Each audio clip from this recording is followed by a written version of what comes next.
Perdagangan internasional. Perang dagang internasional Amerika Serikat versus China. Ketegangan perang dagang antara kedua negara ini kembali meningkat tajam sejak awal tahun 2025. Kedua negara ini saling menaikkan tarif impor secara signifikan. Amerika Serikat menetapkan tarif sebesar 145% terhadap berbagai produk dari China. Sebaliknya, China membalas dengan tarif hingga 125% terhadap barang dari Amerika Serikat. Kondisi global yang kian kompetitif ini, pemerintah harus bersikap proaktif dan memanfaatkan peluang dengan cerdas yang muncul dari konflik dua raksasa ekonomi dunia. Amerika Serikat mengenakan tarif impor sebesar 32% terhadap beberapa produk dari Indonesia. Perang dagang antara Amerika Serikat dan Tiongkok berdampak luas pada perekonomian global, termasuk negara-negara lain yang tidak secara langsung terlibat dalam konflik tersebut. Dampak utama meliputi penurunan dalam perdagangan ekspor-impor, pergeseran rantai pasok. Negara-negara yang bergantung pada ekspor ke Amerika Serikat dan China juga mengalami tantangan karena penurunan permintaan.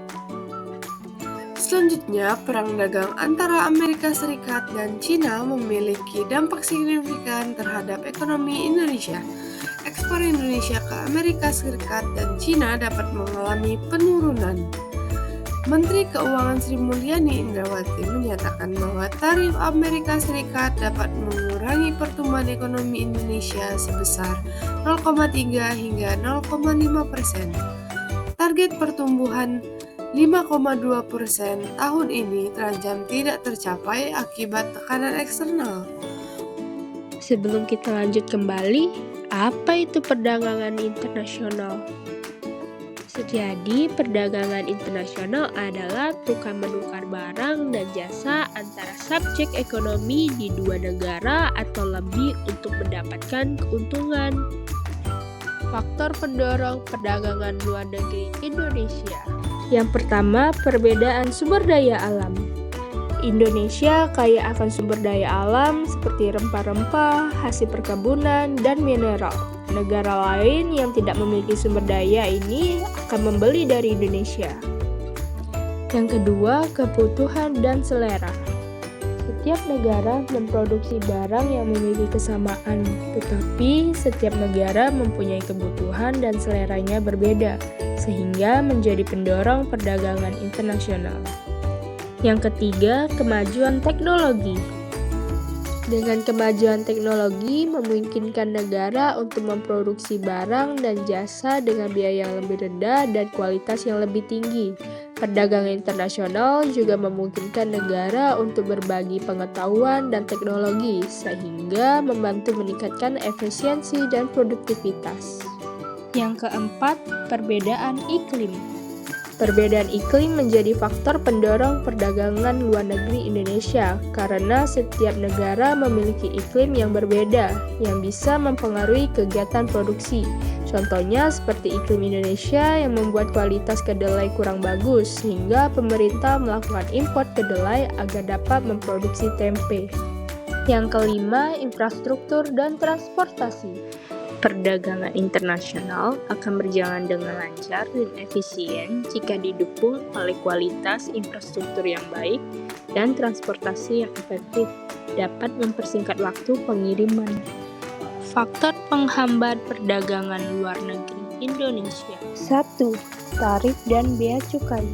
Negara lain sering menerapkan tarif atau bea cukai yang tinggi terhadap produk impor dari Indonesia yang dapat meningkatkan biaya dan mengurangi daya saing produk Indonesia di pasar global. 2. Kurs mata uang asing tidak stabil.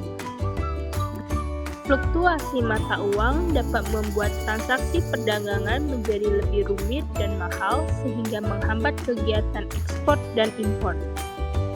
Yang ketiga, kuota impor. Beberapa negara juga menggunakan kuota impor, yaitu pembatasan jumlah produk yang dapat diimpor sehingga dapat membatasi akses produk Indonesia ke pasar mereka. Yang keempat, rendahnya kualitas SDM. Yang keempat, rendahnya kualitas SDM termasuk tingkat pendidikan dan keterampilan dapat mengurangi daya saing produk Indonesia di pasar global karena SDM yang berkualitas dapat menghasilkan produk dengan kualitas yang lebih baik. Yang terakhir, kebijakan yang perlu dilakukan Indonesia agar mampu memenangkan persaingan dagang internasional. Yang pertama, peningkatan kualitas produk. Dengan meningkatkan kualitas produk, Indonesia dapat memenuhi standar global yang dibutuhkan pasar internasional.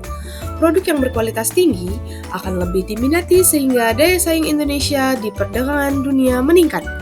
Hal ini membuka peluang lebih besar bagi Indonesia untuk menguasai pasar ekspor dan memperkuat posisi ekonominya. Kedua, meningkatkan teknologi promosi. Promosi produk Indonesia harus ditingkatkan agar mampu bersaing di pasar global yang semakin kompetitif. Penggunaan teknologi canggih seperti platform digital dan media sosial dapat menjangkau konsumen secara lebih luas dan efisien. Selain itu, penerapan inovasi terbaik dalam strategi pemasaran akan membuat produk Indonesia lebih menarik dan memiliki nilai tambah di mata konsumen internasional. Yang ketiga, inovasi dan adaptasi. Menghadapi persaingan global memerlukan upaya yang konsisten untuk terus berinovasi dan mengikuti tren pasar yang berkembang. Inovasi menjadi kunci agar produk Indonesia tetap relevan dan diminati oleh konsumen internasional. Selain itu, penting untuk menciptakan produk yang unik dan memiliki ciri khas agar mampu bersaing dan menonjol di tengah banyaknya pilihan di pasar dunia. Keunikan ini harus disesuaikan dengan kebutuhan dan selera konsumen di negara tujuan ekspor. Dengan strategi tersebut, Indonesia memiliki peluang besar untuk memenangkan persaingan dagang internasional dan memperkuat posisi ekonominya di tingkat global. Sekian dari penjelasan kami. Terima kasih.